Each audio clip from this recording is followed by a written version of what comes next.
It's June 3rd, 2019. Stivitybobo, one of the most prolific Banjo-Kazooie speedrunners, is on an amazing 100% run. If he can close out this run, he will not only have claimed yet another world record for his trophy cabinet, he will also have broken one of the biggest time barriers in recent memory, sub 2 hours. He's coming into Furnace Fun, the penultimate stage of the game. But how did we get here? What makes this moment in history so special? What has led us to this moment in time? To understand, we're going to go back to the beginning, when speedrunning was young and reckless, a simpler time. This is the world record history for Banjo-Kazooie 100%. Welcome to Speed Talks.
A longtime fan of the game, Stivitybobo stumbled upon Banjo-Kazooie speedruns during the explosion of popularity in the early 2010s. Stivitybobo has broken numerous barriers in the game, most recently dipping below the 2-hour mark in 100%. Through willpower and determination, Stiv led the way forward, cutting down the time to where it is today. The sub 2-hour run is a monument to his achievements and the community that helped him and cheered him on all these years, which is why we're going to walk through it block by block.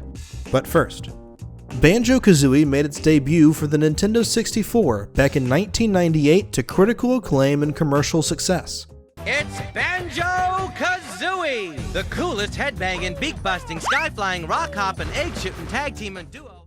Featuring its dynamic duo, Banjo the Bear and Kazooie the Beagle, the game made waves in a genre generally dominated by Nintendo's first-party powerhouse, Mario. A cheeky platformer with vibrant levels, memorable characters, and a remarkably unique soundtrack, the game enjoys a level of nostalgia not seen by too many franchises, and felt right at home on the N64. In Banjo-Kazooie, Banjo is tasked with saving his little sister Tooty from the evil witch Gruntilda. To do so, Banjo must traverse the old hag's lair by entering 9 unique stages. These stages are Mumbo's Mountain, Treasure Trove Cove, Clanker's Cavern, Bubble Gloop Swamp, Freezeezy Peak, GOBI'S Valley, Mad Monster Mansion, Rusty Bucket Bay, and Click Clock Wood. In each stage, there are a bunch of collectibles the player must collect, such as golden jigsaw pieces, or JIGGIES, musical notes, red feathers, blue eggs, gold feathers, Jinjos, honeycomb pieces, and Mumbo tokens. With 10 Jiggies in each stage, and another 10 hidden throughout the hub world Grunty's lair, there are a total of 100 jigsaw pieces. Collecting these Jiggies allows the bear and bird to navigate through the lair to finally face off with Gruntilda herself. Today, we are covering the 100% category. The requirements for 100% are defined by what items the pause screen tracks. This includes all 100 Jiggies, all 900 notes, and all 24 honeycombs. Every stage has 10 Jiggies, 100 notes, and 2 honeycomb pieces. Additionally, there are 6 honeycomb pieces in the game's tutorial area, Spiral Mountain. By this definition, collecting all Mumbo tokens is not required, and it excludes things like the secret stop and swap eggs and Cheeto pages. While this definition might not be perfect, it was decided on by the community as a fair and easy to track solution. As the player progresses through the game, they will continue to learn new moves and tricks from Bottles the Mole. The amount of moves to learn per stage varies, as the player learns more moves in the earlier stages than in the later stages. Now that we've covered the basics, let's dive deeper. In the early 2000s, the speedrunning landscape was much different than it is today. There was no Twitch, there was no speedrun.com, and there was no YouTube. The central authority for all things speedrun was Speed Demos Archive. While it enjoyed the spotlight from the late 90s until around 2010, the website gradually faded into the background. But in 2004, if you were speedrunning, you had to be on SDA. Hosting only the finest quality world record speedruns and fostering discussions on any number of speed games, SDA was by every metric the online mecca for speedrunning. One of the most well-known speedrunners of those early days was David Marshmallow Gibbons. Marshmallow held world records in Bomberman 64, Chrono Trigger, Jet Force Gemini, Donkey Kong Country 3, Perfect Dark, Super Mario 64, and a dozen more. To see one person be so good at so many different games is something you don't really see anymore. The quality of his world records too was also exceptional. SDA had stringent quality standards to keep subpar or low quality runs off the website. On November 16, 2004, Marshmallow's world record time of 3:10:12 was uploaded to the website.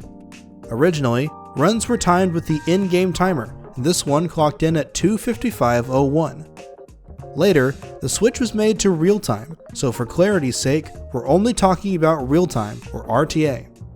While this 3-hour time may seem slow, the run was much different than the run many people are familiar with today. However, Marshmallow was a talented gamer, and demonstrated clean gameplay and effective routing.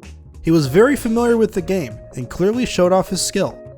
Marshmallow also does not utilize any major glitches. It's all killer, no filler. Ultimately, this run was well received. At the time, he was the biggest speedrunner, playing one of the most popular games from the Nintendo 64. This run was a lot of things, but sloppy was not one of them. Everyone who watched this run at the time was rewarded with a spectacle. All that being said, there was nowhere to go from here but up. Over the years, new discoveries were found and optimizations were routed in. However, Marshmallow's 3:10 was the gold standard on SDA for 5 years.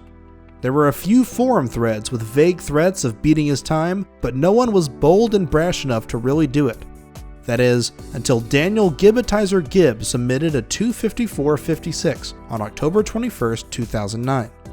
Finally, Marshmallow was dethroned. One of the major improvements in Gibbetizer's run was the use of termite skip. When Banjo's shadow is over a surface where Banjo can't stand, like a steep slope, Banjo will slide off after a second. However, by jumping off that surface quickly and having your shadow briefly go on a surface you can stand on, the timer will be reset. By jumping carefully, Gibbetizer is able to climb up to the top of the mountain without going to Mumbo to be transformed into a termite.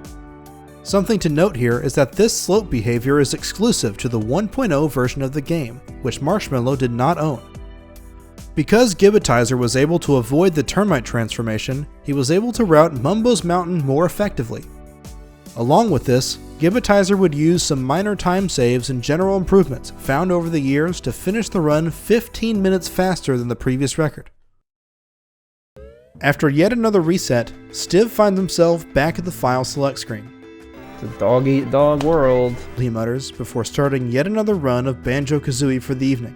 After collecting the 6 honeycombs in Spiral Mountain for the millionth time, Stiv climbs the spiral on his way to Mumbo's mountain. Stivitybobo has been running Banjo-Kazooie 100% consistently for almost 7 years. No stranger to the endless grind of self-improvement, Stiv has put in thousands of attempts and many more thousands of hours. If it takes 10,000 hours of practice to become an expert, Stiv might be an expert twice over. But who's counting? Honestly, it's a mixture between, my passion for the game as well as just my personality, I guess.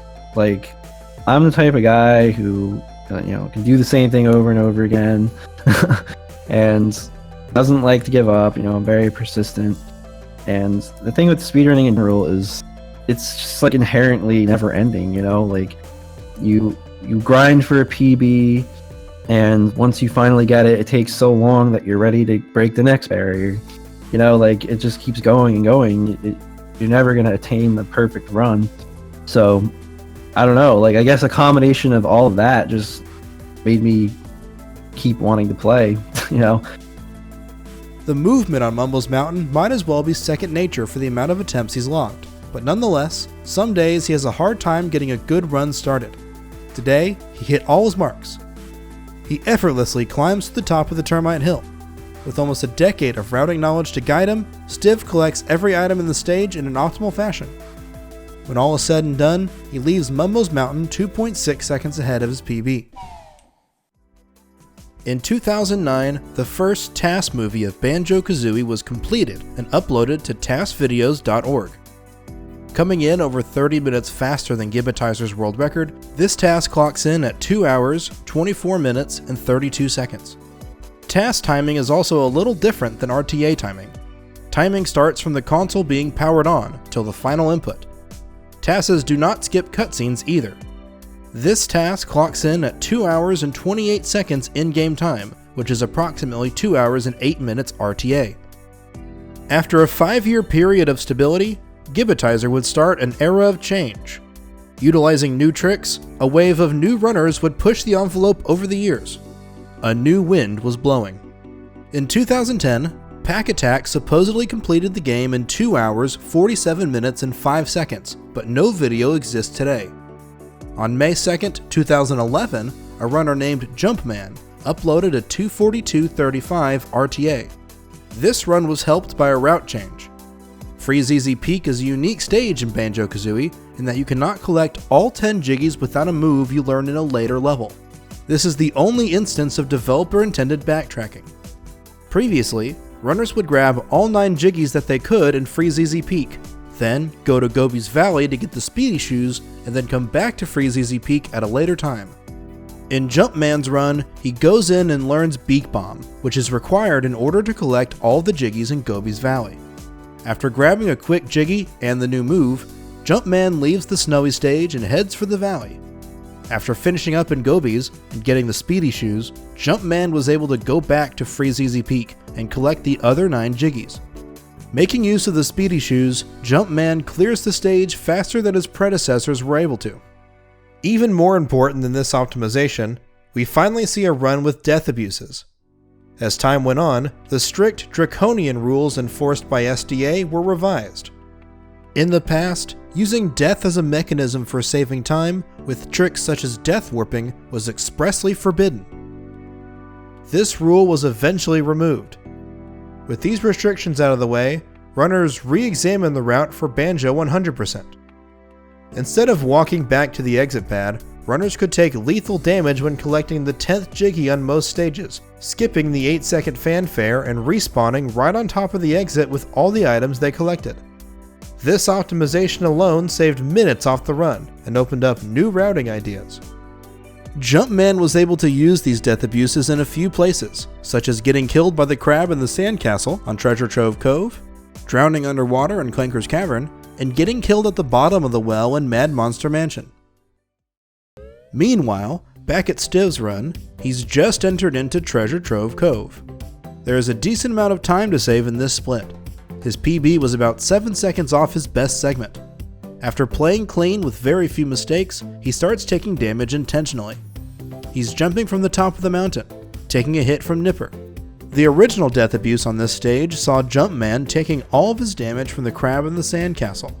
Stiv incorporates taking damage in the rest of the level to save time, getting ready beforehand. It's always the little things that make the most difference. A death by 1,000 cuts, Stiv has gotten his time to where it is today by saving seconds or even fractions of seconds all over the run. While new tricks have saved him significant time, almost half of the time saved from 2011 has been an endless stack of small optimizations. As Stiv exits Treasure Trove Cove, 2 things are apparent. The 156 is officially off the table, but he has a good run going. There isn't a lot of margin for error, but every run has to start somewhere. Going into Clanker's Cavern, Stiv is 3.3 seconds off his world record. Following after Jumpman, a burgeoning Japanese community was developing and pushing down their times. In 2012, Hambacon was at the top of the Japanese Banjo-Kazooie community. The SDA forums had grown dormant, and at this time, the size of the Japanese community rivaled that of the English community. While videos of his runs didn't make it to present day, his reputation did. He was a very skilled runner at a time where the speedrunning community as a whole was beginning to shift. Hambacon got a 2:30:45 RTA on September 21st, 2012, but no footage exists today. One day I was just on Twitch browsing Banjo directory, and I saw a guy playing Banjo, so I checked him out, and he appeared to be Japanese based on what he was typing in chat or whatever, and he was really good. I was like, whoa, damn, this guy's actually really good. He's like, and his PB is better than mine, what the hell? So, it wasn't Hambacon, it was someone else, but I managed to communicate with him a little bit, and he told us about Hambacon and said that Hambacon's game time PB was a 2:20. And I was like, what the hell? How is he 7 minutes faster? Around this time in 2012, a glitch hunter named CHRONO began toying around with Banjo-Kazooie. She was known for posting videos of glitches to her YouTube channel. She also went on to upload glitches for Paper Mario the Thousand Year Door, Banjo-Tooie, and Ty the Tasmanian Tiger. A few glitches she found were Bottle Skip, BOOMBOX Skip, and RBA. There was somebody named CHRONO who was like a major glitch hunter back in like 2013, and she found like a ton of glitches. Like she has a YouTube with like all the glitches she found, and we still use a lot of them to this day. Like I don't know where the game would be to this day if it wasn't for her, honestly. On Spiral Mountain, the tutorial area of the game, Bottles and his molehills are scattered about to teach you tricks you'll need for Gruntilda's lair. At the top of Spiral Mountain, there is one final Bottles hill which the player usually cannot avoid. By doing a backflip in a certain place while going up the spiral, it's possible to stand on the final platform without triggering Bottles, allowing players to jump over him, skipping the dialogue trigger. On Rusty Bucket Bay, there is a mini-boss called BOOMBOX. Usually, this boss breaks up into multiple smaller boxes the more times you hit him. By hitting him before the cutscene where he assembles into a full box, you can deal damage preemptively, which makes the fight a lot shorter. You can also take damage when collecting the Jiggy, stopping the Jiggy Jig from happening, which also saves time. In Click Clock Wood, Mumbo will transform you into a bee. As with most Mumbo transformations, if you stray too far from the level, you will be turned back into Banjo. However, by activating the Cauldron cutscene as Bee Banjo is turning back into a bear, the player can trick the game into staying as a bee. This will allow you to use the Cauldron to warp to the beginning of the game. Unfortunately, this trick was not RTA viable. A PAL exclusive version of this trick was later found by I'mBlank63 in April of 2013. On Freezeezy Peak, there is a part of the game that involves defending small Christmas lights on their journey to the big Christmas tree from the Twinkly Munchers. In classic N64 fashion, when elements are not on screen, the console unloads the object to save on RAM. When you activate the minigame, you can move to the right. This moves the Munchers off camera and unloads them, letting the lights go on their way unscathed. This doesn't save a bunch of time, but it does make this section of the game free, so to speak. CHRONO would also discover groundbreaking glitches such as Door of Grunty Skip, 450 Note Door Skip, and Freezeezy Peak early. Door of Grunty Skip was mainly useful in any percent, and the other two glitches relied on the player knowing Beak Bomb, which they wouldn't learn until after they had already unlocked Freezeezy Peak. The community knew about them at the time, but were unsure how they would be useful in the 100% run. On November 30th, 2012, a new runner was doing attempts of Banjo-Kazooie. They had a pretty solid run going, saving time split after split. By incorporating the glitches found by CHRONO earlier that year, this runner was able to take the world record with a 2:27:37. Who was this runner? None other than Stivitybobo. Stivitybobo and Banjo-Kazooie 100% made their GDQ debut at Awesome Games Done Quick 2013. Stiv finished his run with a 2:34:56, losing about 8 minutes against his PB at the time.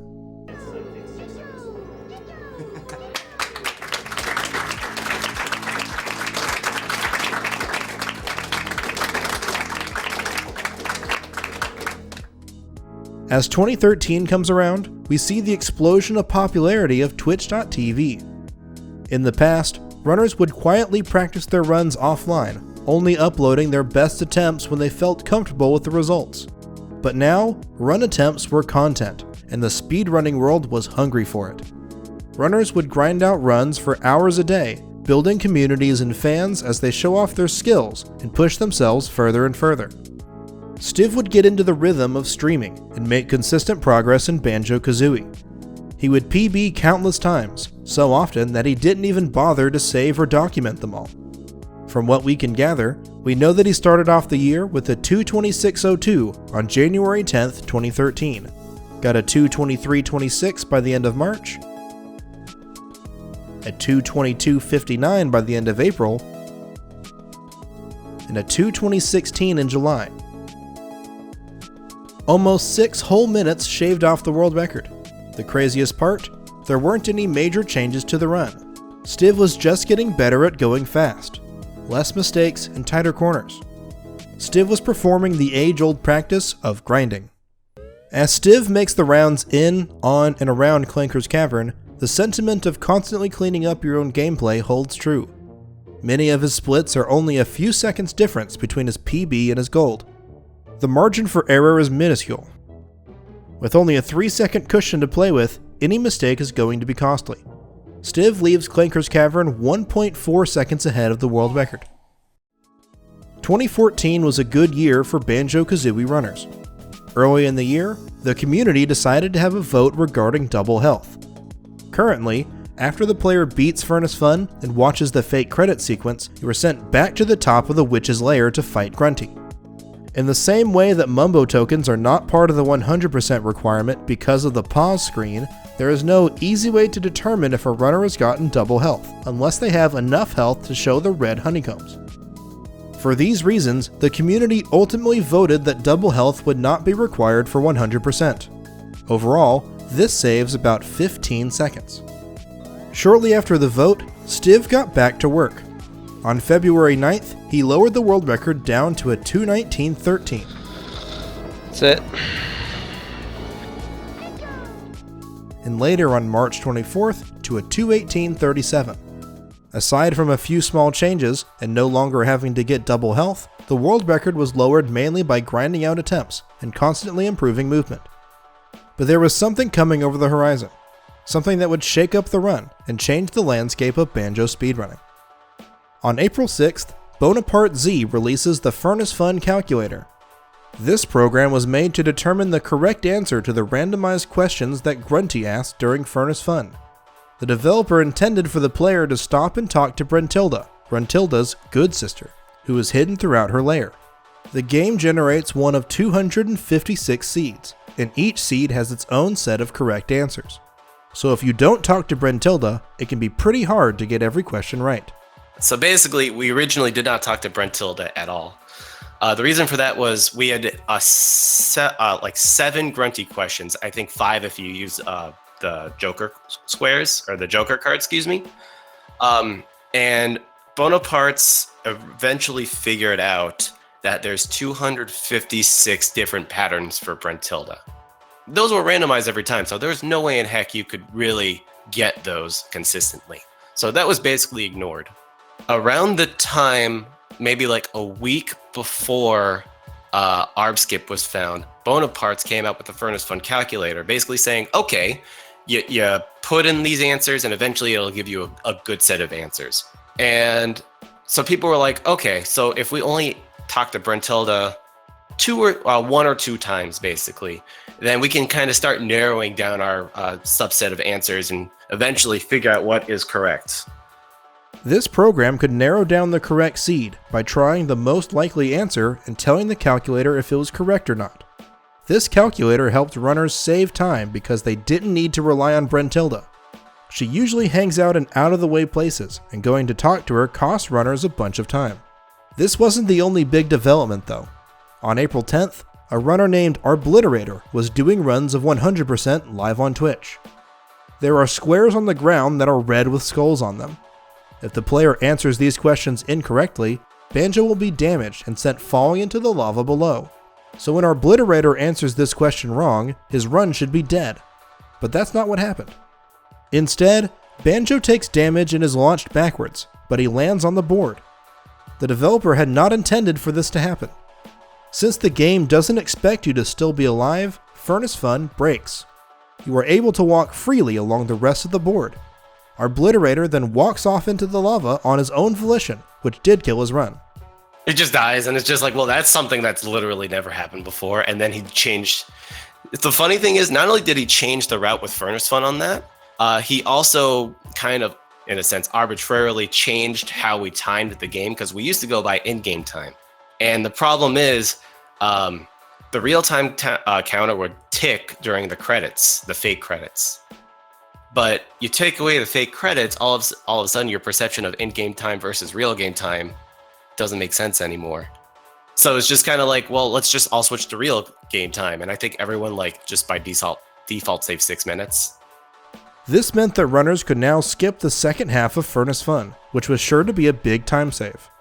Even bigger than that, though, was this skip the fake credit sequence at the end of the game. The player could now go directly to the Grunty fight without having to sit through the fake credits. Altogether, this saved over 6 minutes. A couple of days later, Super Genius would find another place to do the same trick that was easier to set up consistently. It would become the standard method of performing Furnace Fun skip.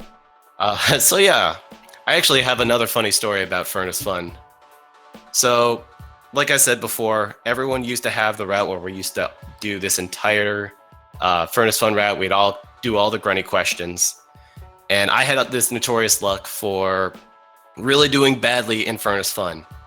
And it had gotten to the point where it's just like, I can't handle losing runs to Furnace Fun anymore. There's got to be another way I can do this. So I was like, okay, we all go left on the Furnace Fun. What if we went right instead? And it turns out how the route works is if you go left, you have all these grunty squares that you have to accomplish. Whereas if you go right, you replace the grunty squares with skull squares. Obviously, the trade-off is your run is significantly more risky. And when I was doing the right route, everyone's like, Smasher, you're crazy. What are you doing? And I was just like, this feels right to me because I'm actually finishing runs now. And I'm just like, okay, I have to prove this. I have to prove this is good. And I remember like Stiv must have gotten like a 224 or 222. And he's like, that's it. You can't be beaten. Like, this is the best grunty luck, Furnace Fun luck I've ever had. And then I was like, Stiv, I mathematically proved going right is faster. And then he started going right and everyone else copied him. Not only that, but if we didn't start going right, Arb would likely have never found that glitch. It was decided that on April 11th, 2014, a race would be held for the world record. The top 3 runners at the time, Stivitybobo, Animazism, and 615, would all start at the same time. Like pioneers racing out west for plots of land, they all set out for the world record. A 6-minute time save made this anyone's game. In the end, 615 would win the race for the world record with a 2:13.21.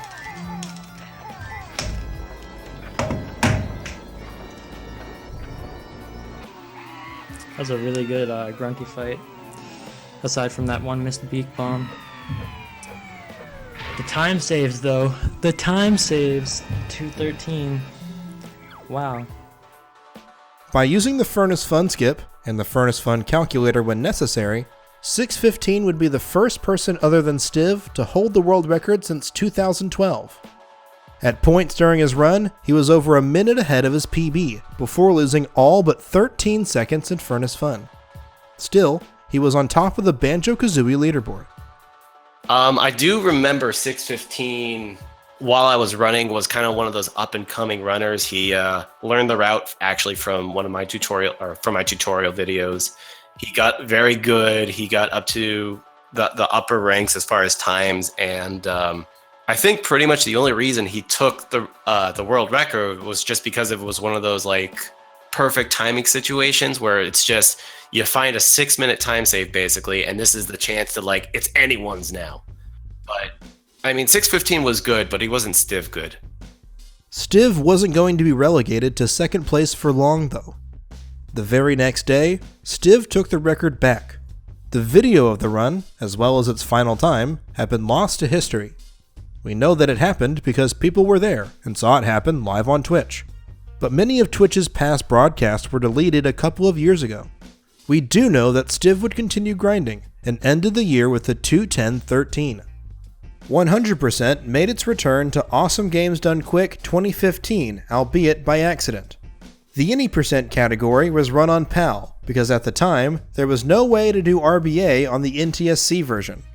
Stiv was originally going to be doing any percent, but on his way to HDQ, his PAL TV broke.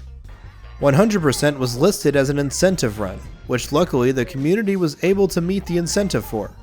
Compared to his previous GDQ run, Stiv saved over 20 minutes, netting himself a 2:14:42.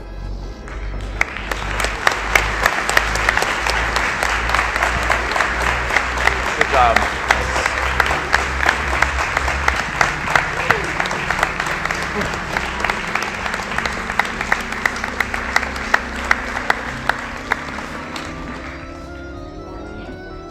That is an amazing time. That's really That is good. an amazing time. Good job. His PB at this time was a 2:10:13, so he was only off his PB by about 4 minutes. 2015 would be similar to 2013. Stiv would continue his 100% grind. On February 18th, 2015, he lowered his time to a 2:09:45. On April 27th, down to a 2:08:44. On May 28th, 2:08:20. On June 10th, 2:07:45. These runs are a testament to one person's willpower. There are few speedrunners who can just grind the same game in the same category over and over. Complacency is the enemy of perfection, and if there was one thing Stiv wasn't, it's complacent. In early 2015, HyperResonance began working on his new task of Banjo-Kazooie 100% with help from his routing buddy Captain Cole. Implementing unused glitches from CHRONO keys, this task aimed to reroute many stages and areas of the run. The task clocked in at 1 hour, 59 minutes, and 51 seconds in task timing, an improvement of 24 minutes and 40 seconds over the previous movie. Throughout the process of making this task, numerous tricks were discovered that would find their way into the RTA route. Some of these tricks include Spring SOFTLOCK, Winter Clips, and a rerouting of GOBI'S Valley. So I was browsing Twitch one day and came across this streamer named Azzara, and I noticed him playing around in Click Clockwood Spring with the camera locked, and I didn't know what was going on. And he told me that he, pooped eggs into the flower and was able to spawn the Jiggy in spring, but the game does not continue to work normally because it's expecting this Gobi cutscene from fall, where you beak bust him and he blooms the flower. So the game sort of soft locks in a way, but you're able to get around this by destroying a beehive nearby and using the bees to take damage. Not quite finished the piece of the puzzle there because you need to be able to blind navigate yourself while the camera is locked to a loading zone. And while routing the tool-assisted speedrun, me and Cole figured out that you could manage to get to Mumbo's hut blind, and if you did that, you kind of already had to go there for the bee anyways. So if you're able to do that in the run, it saved about 30 seconds. Back in probably 2014, early 2015, Smasher one day was just playing around in winter and beak bombed into a wall and he clipped out of bounds. And he stayed in flying, which was very important. And this allowed us to beak bomb down into the beaver house and get the honeycomb down there in winter, which normally you have to swim to very slowly. So this itself saved maybe around 20 seconds. And then later on, Red Jinjo found that you're able to also stay in flying and clip out of bounds while in the beaver house, leading itself to saving about 45 seconds total. So this was extremely significant for RTA runs. So one of the things that Captain Cole and I figured out while routing the tool-assisted speedrun back in around 2014, 2015 is that the Gobi rings in GOBI'S, the rings that you normally have to fly through, you actually can run through them. Now this was originally found by CHRONO keys, on her YouTube channel, and we looked for ways to implement this into the route. And it ended up working out really well because we could do all of them without flying, and it enabled us to reroute the entire level in the level order, and ended up saving like 15 seconds or so. And this kind of led itself to GOBI'S being rerouted many, many times over the years. GOBI'S Valley has been rerouted over a dozen times since this initial reroute done by Hyper and Cole in 2015. Due to the nature of GOBI'S Valley, where the player can collect the items in any order, Hyper and Cole were able to change the RTA route significantly over the years. If STIV'S saved any significant time in early 2015, he likely had Hyper and Cole to thank. In August 2015, a glitch would be discovered that would forever alter the course of Banjo-Kazooie speedruns. Linkus7, now well known for his Wind Waker speedruns, was streaming Banjo on Twitch. One of the spaces on the Furnace Fun board is a boss space, where you may have to face off an enemy from earlier in the game. Linkus has entered the fight with no lives left. After dying to BOOMBOX, Linkus gets a game over. He goes to start a new file. He plays Spiral Mountain normally and doesn't notice anything strange until he goes to talk to Bottles in Mumbo's Mountain. Bottles usually springs right up to teach you a new move. If the player already knows that move, Bottles won't come out. Linkus had unlocked all of the tricks in the game without having learned them from Bottles. This is Furnace Fun moves. By dying in a minigame square and getting a game over, the game stores your known move list in memory. When starting a new file and entering a stage, the game updates the current move list with the stored list from memory, granting players endgame moves at the first level. Trying to remember the year. Oh yeah, it was summer 2015, August 2015. A runner you might know him, Linkus7, ran it.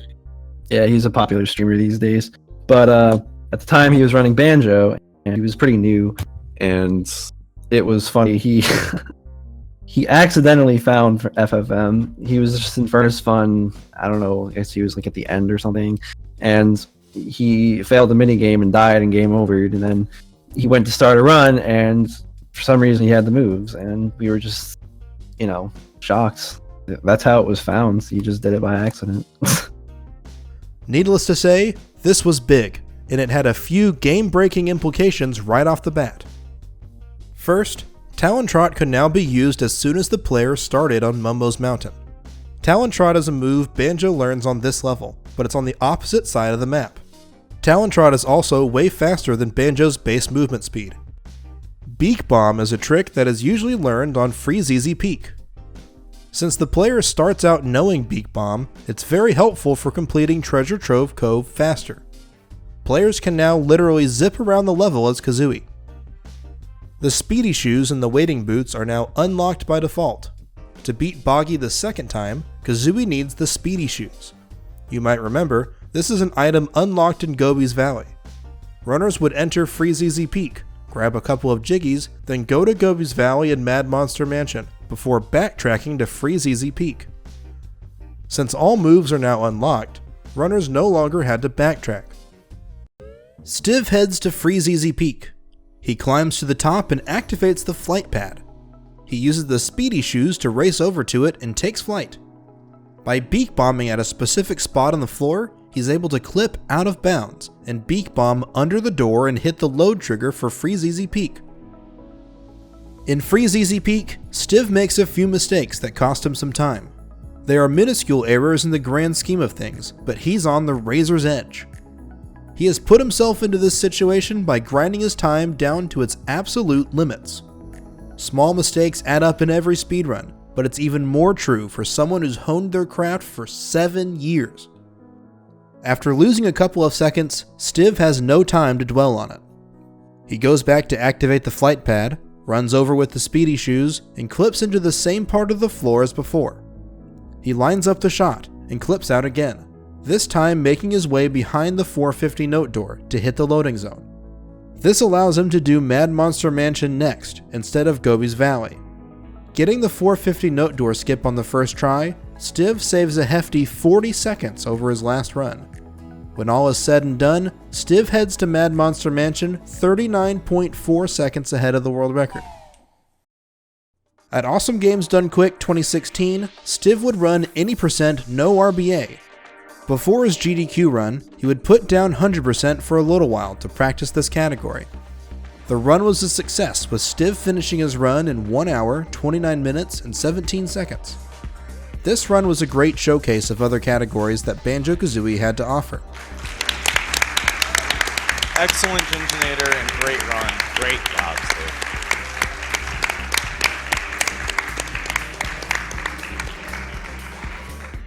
After GDQ, Stiv took more time away from 100% and focused on other games such as Star Fox 64. While Stiv had put the category down, there were still plenty of runners actively playing the game. 2016 saw the rise of a few other runners. Duck, the man formerly known as Dickascon, started the year in 9th place with a time of 2:17:30. By the end of the year, he was in 4th place with a 2:10:51. Let's go! Yes! Yeah!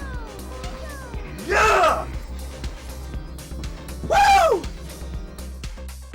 Arbliterator, known for discovering the original Furnace Fun skip, jumped from 5th place with a 2:13:35 to 3rd place with a 2:09:50 by the end of 2016. Yeah! Finally! Dang, it's about freaking time. HAGGINA, well known for his Arthur and Degrassi streams, started the year without a time on the leaderboard, and eventually wound up in 2nd place with a time of 2:09:44. The category was certainly active, and the community larger than it had ever been, but the facts remain the same. Stiv stood atop the mountain in 1st place. He hadn't PB'd in 2016, but he was still almost 2 minutes faster than 2nd place. If that's not crazy enough, consider this. Stiv's 2:07:45 did not include Furnace Fun moves. HAGGINA, Arbliterator, and Duck's runs all did. So not only were the next best runners more than 2 minutes behind him, they were using a trick which saved a huge swath of time that Stiv didn't use. Nearly 2 years since Stiv's last world record, the gap was closing tighter and tighter. In the first half of 2017, a bunch of runners were hot on his heels. 6:15, Cade, HAGGINA, Duck, and Arbliterator were now within 2 minutes and comprised 2nd through 6th place respectively. However, on May 24th, 2017, Stiv returned to Banjo-Kazooie 100%. He didn't just beat his previous time, he obliterated it. Stiv posted his new run, a 2:03:12. By incorporating the new strategies brought forth by Furnace Fun moves, Stiv lowered his time by over 4.5 minutes. The Movement Mamba, the Sultan of Strat, the head of House Bobo, the first of his name, had returned from his 2-year slumber. His return to 100% was mostly in part to getting Banjo into Summer Games Done Quick 2017. The couch featured Duck, HyperResonance, and Captain Cole, while Stiv took the helm. Stiv was able to finish this run of 100% with a time of 2:04:51, only a little over a minute behind his PB. And time. Oh my god. That's unbelievable. Oh my god.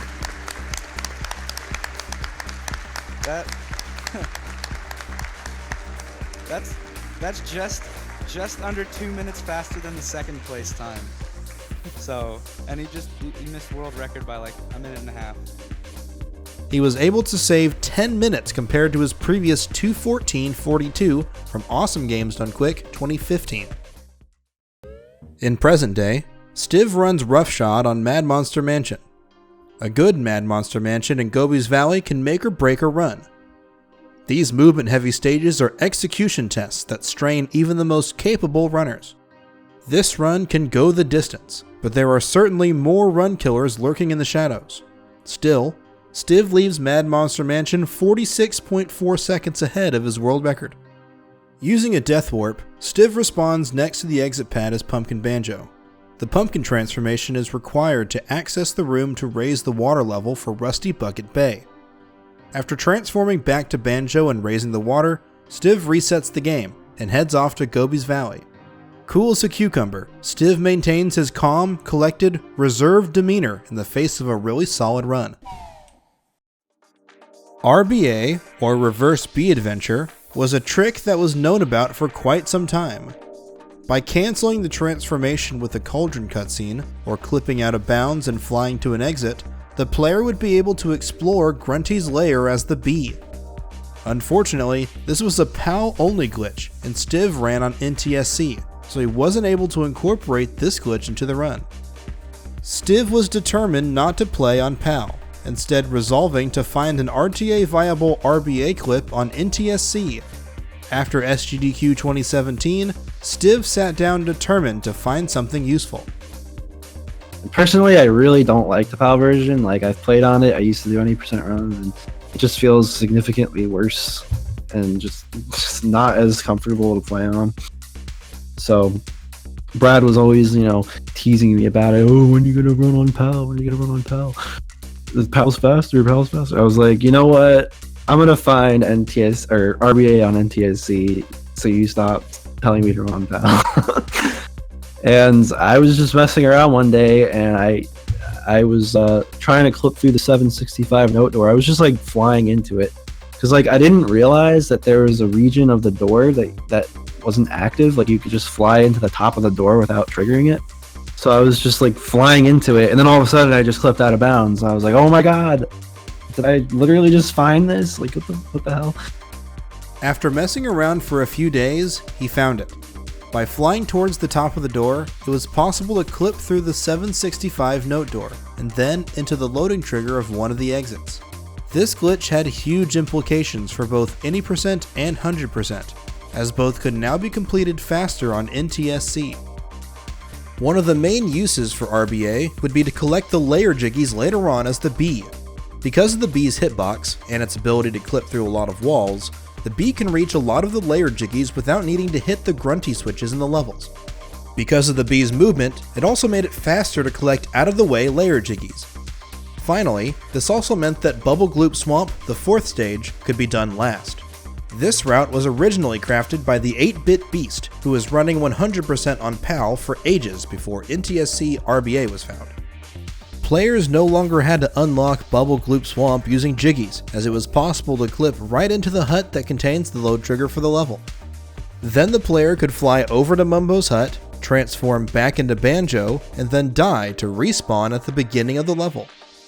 It was also around this time that Stiv implemented Free ZZ Peak early into his route.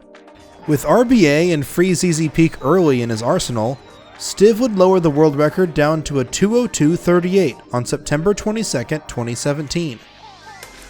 Let's fucking go. Oh my god.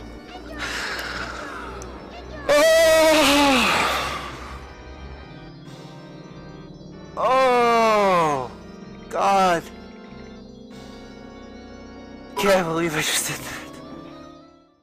This would be the last of the world records for 2017, but the stage was set for a big year in 2018. In Stiv's run, he's on to GOBI'S Valley. By resetting his console, he's able to get a layer jiggy on his way to GOBI'S from the beginning of the layer without backtracking. Despite a few things not going his way, including a rough Gobi clip, he's able to avoid losing too much time. Stiv exits GOBI'S Valley 45.8 seconds ahead. Rusty Bucket Bay is more of the same. Now over an hour into the run, the name of the game is Keep It Together. The goal is always to go fast, but world record gold is won and lost in composure. Messing up a small trick, or missing a small movement, is not going to kill the run. Stiv has been here before, more times than anyone is able to recall. He's not going to get rattled here. Stiv loses a few seconds, and exits Rusty Bucket Bay 39.5 seconds ahead of his world record. In 2018, Stiv got back on the grind. Starting in January, the next few months would see almost 2 minutes melt away. From his 2:02:38, he gets a 2:01:43.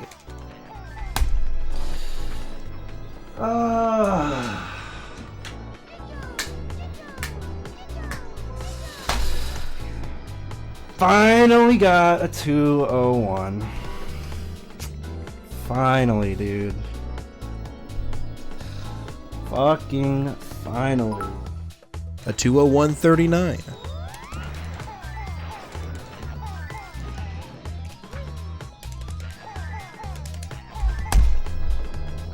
Did I do it? Oh my god, I did it! Yes, let's go, dude. Fucking hell. Oh my god. Then a 20117.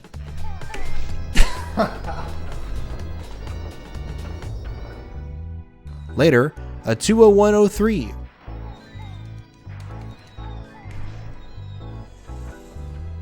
Well.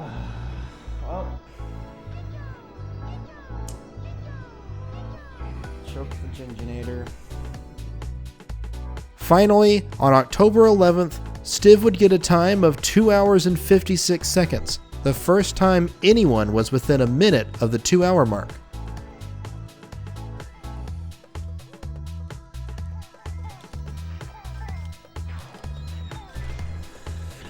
Yes! 200, boys! Let's fucking go.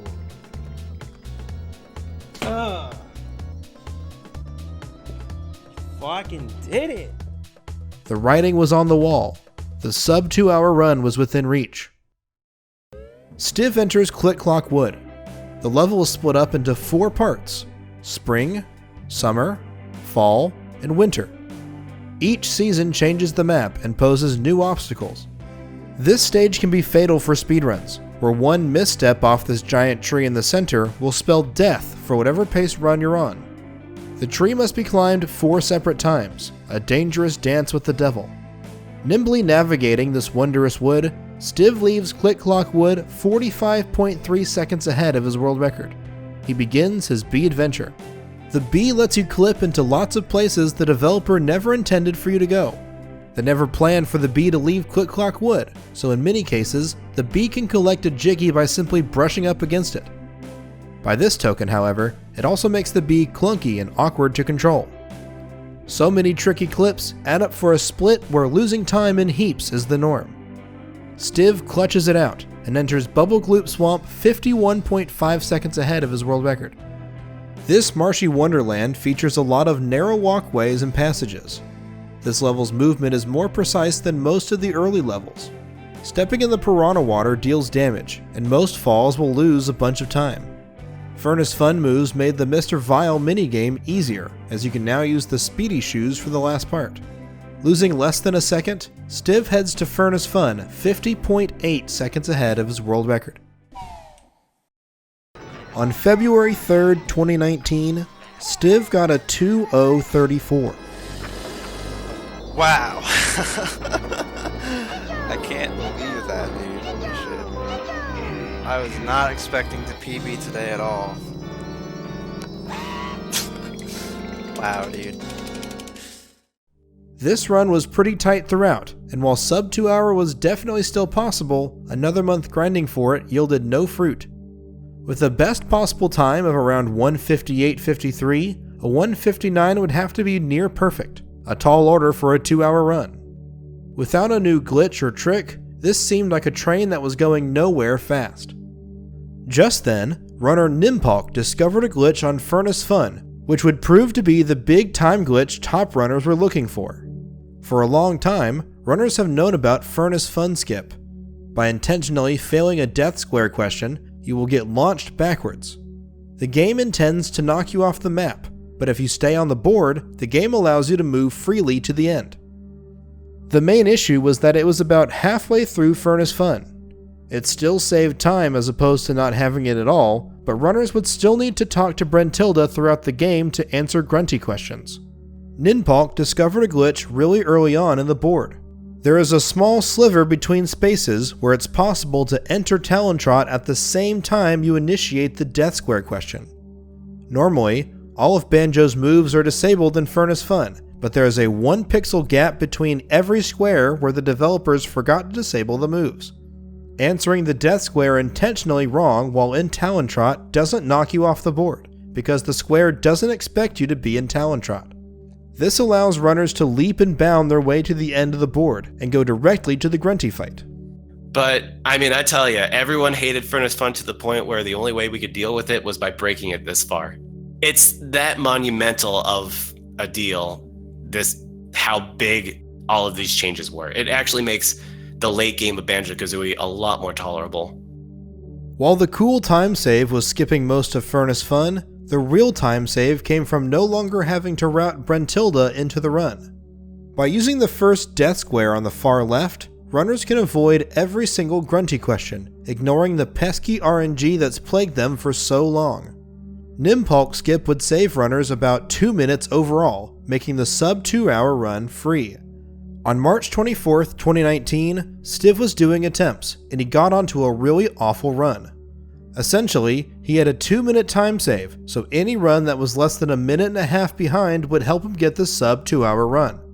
A minute deficit was changed to being 8 seconds ahead. It all came down to the Grunty fight, where this happened. No! Fuck you! Why does this shit happen to me? Ah!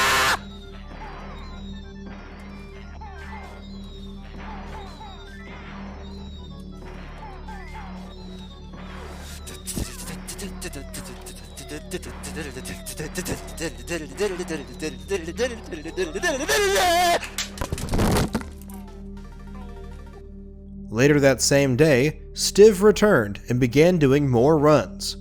Shortly after one of his more animated on-stream reactions, Cool Hand Stiv returned to the fold.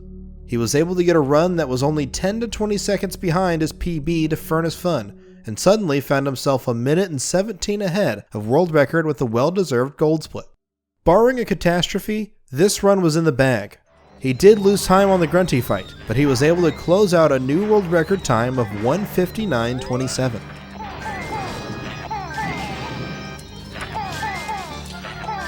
Boom! 1:59.27. For the first time ever, Banjo-Kazooie 100% done in under 2 hours!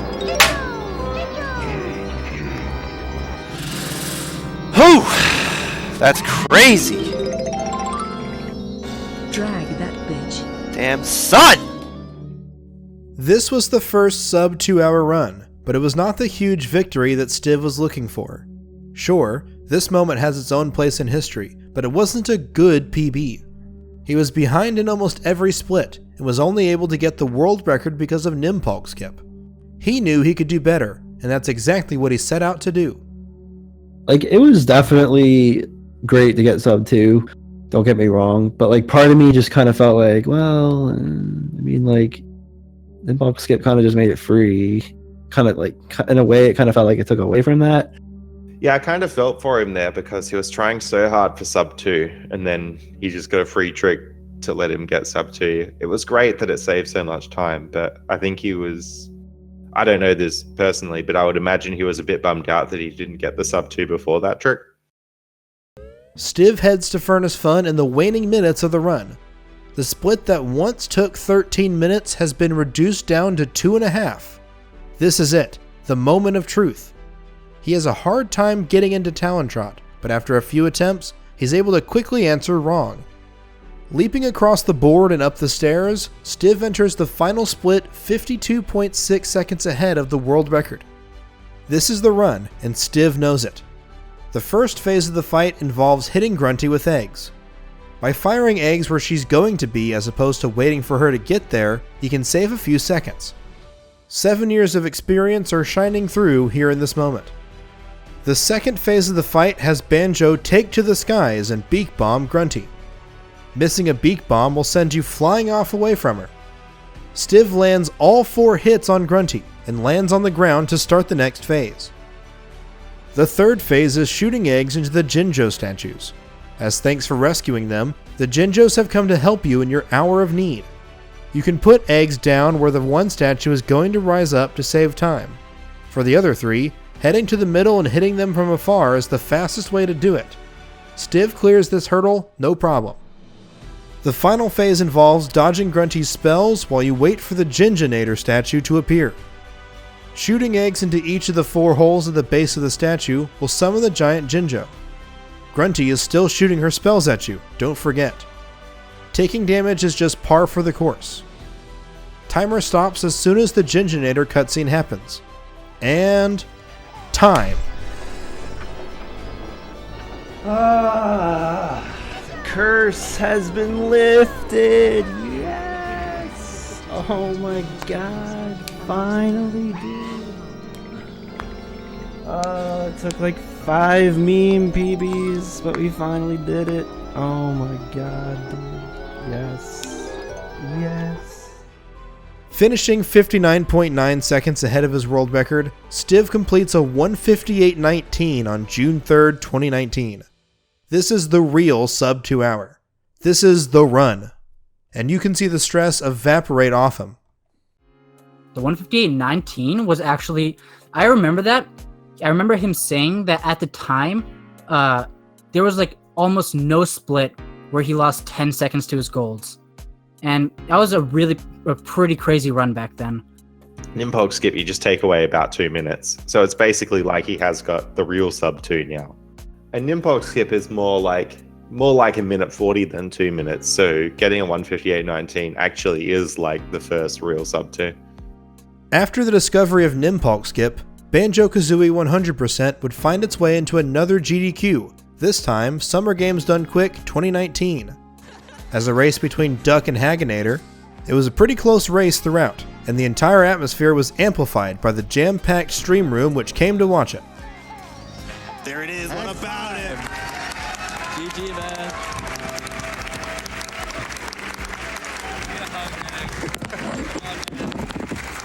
An unlikely friendship. This isn't the end of Banjo-Kazooie 100%.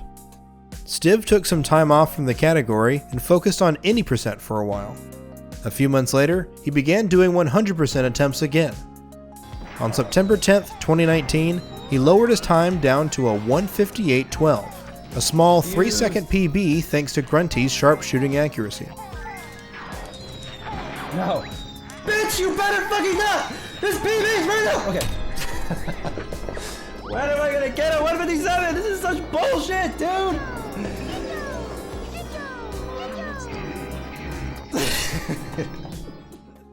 Stiv, having decided that he had not yet broken through enough time barriers, lowered the world record on March 1st, 2020 to a 157.39.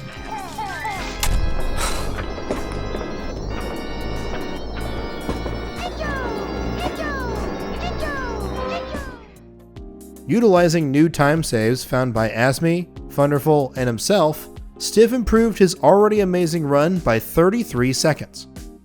If there was ever any doubt that Stiv could get a sub 2 without an Nimpulse skip, this was the smoking gun that proved he has what it takes. This is where the record stands today.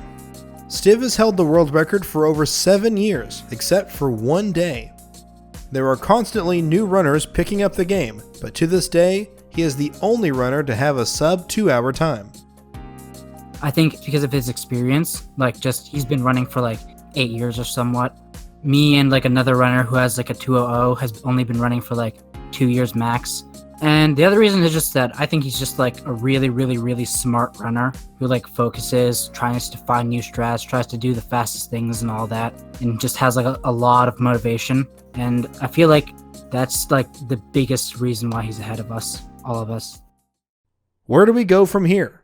At the time of this video, runners Azmi and Hagginator are on the cusp of sub 2, so some of the top runners are actively trying to be the next person to get a sub 2. To help them get there, Azmi, Stiv, and another top runner, Thunderful, are constantly looking for new ways to save a bit of time.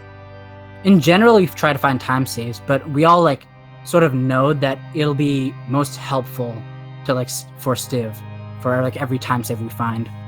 So eventually we're hoping, at least I'm hoping, is that me and a few other runners can like find more and more time saves to the point where Stiv can like reasonably go for a 156 and like push the limits even further than they already are.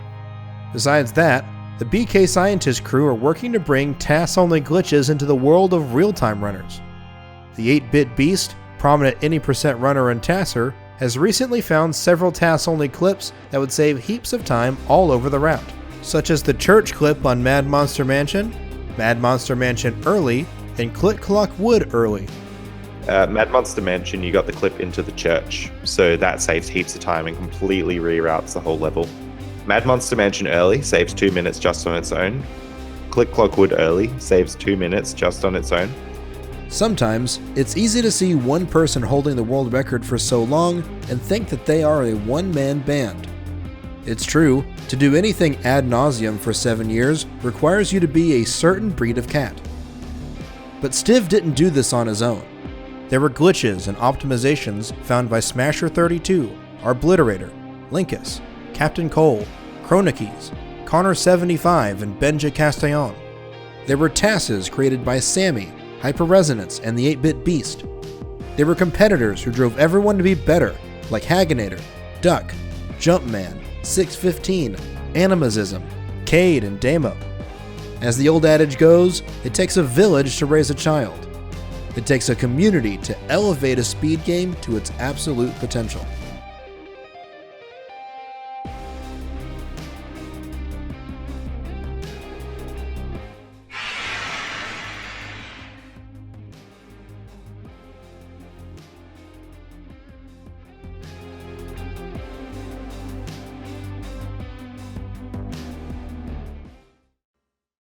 Hey, thanks for watching our video. If you want to join the community, check out our Discord. Also, consider supporting us on Patreon. It really helps. Thanks.